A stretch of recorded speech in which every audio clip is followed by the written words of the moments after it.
How's it going, guys? My name's Jon MacLennan, and I'm here in my studio today in Los Angeles, California, and I'm really excited to bring you this video for Providence Effects. And I just got in from them the Chrono delay. It's an amazing guitar pedal, and I want to show you kind of how to use it, get a certain effect. Today we're looking at a slapback rockabilly echo, and then I'm also going to teach you this classic Johnny Cash song so you can practice that along with your rockabilly tones.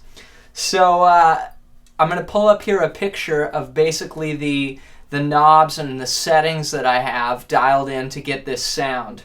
So if we start at the top, we have the mix knob, and that's set at about 50%. What the mix knob does is it blends the sound of the delay with also your direct guitar signal. So, I like it right at about 50 for this.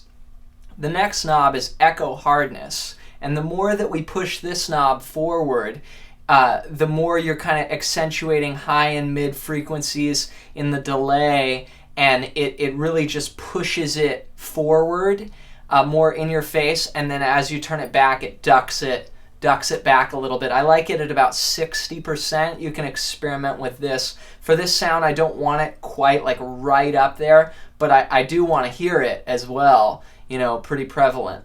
So the next knob is the feedback knob, and that's set to 0. That's going to give me, one delay. I don't want a ton of delays, especially if I'm playing a rhythm part. I just want the feedback set low.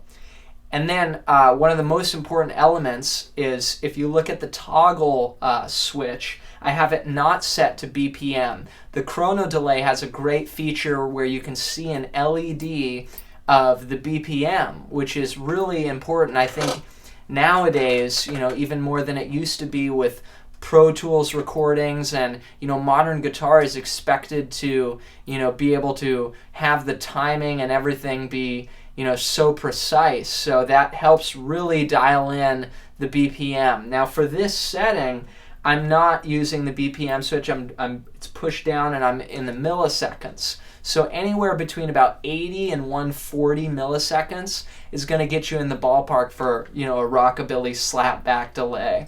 So I have it set here at 115. I think that sounds really great for what I'm playing right now.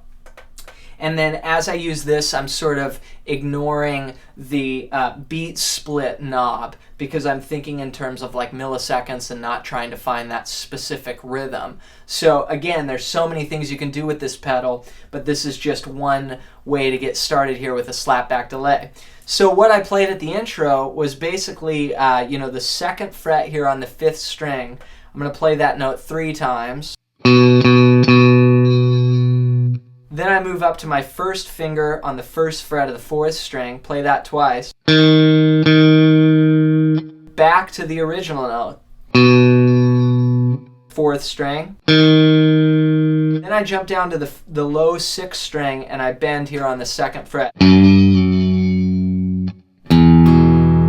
And then I go to an E chord. Now, one of the classic Carl Perkins tones, and I just did a gig. I had to fly to Montana and learn 43 Johnny Cash songs.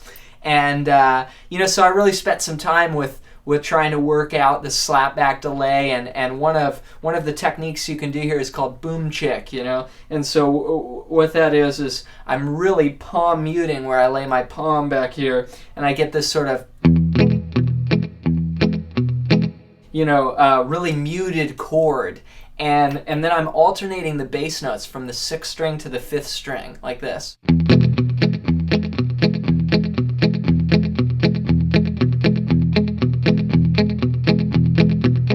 And that's where you get that boom chick, boom chick. You hear this in all kinds of country playing and Merle Travis. But so let's try the whole riff together. 1, 2, 3.